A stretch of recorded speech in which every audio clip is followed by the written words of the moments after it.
Last thing I want to talk about before we break.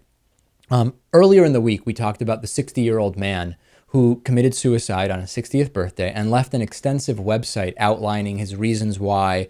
And I solicited feedback about that, and I got a very, very, I don't even know what to call it. I got a very intense letter from a viewer of the show. I'm not going to identify him other than to say that he is a man. And he said, listen, David, regarding your request for listener input on the subject of elective suicide, for a little over 13 years, I've been living with a terminal diagnosis, an extremely rare form of lymphoma. When I was initially diagnosed, the specialist gave me 2 to 3 months to live. Forgive me for not going into further detail, but I was faced with the probability of a painful, possibly lingering death. One of the first things I did after receiving my diagnosis was to begin setting aside pain medication. When treating terminally ill patients, doctors worry less about patients becoming chemically dependent, but just about focusing on pain management.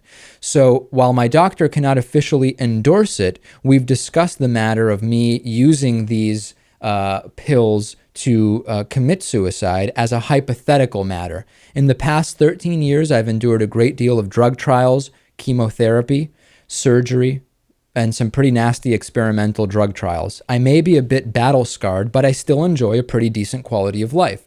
Even in the worst of times, I've never once come close to taking those pills I've set aside. But I can definitely say that knowing I had the option has been a comfort to me. I don't know if this makes sense, but having the option available to me made the hard times seem less hopeless. I believe that is what most people want and need, to simply have the choice, the ability to not feel trapped and hopeless.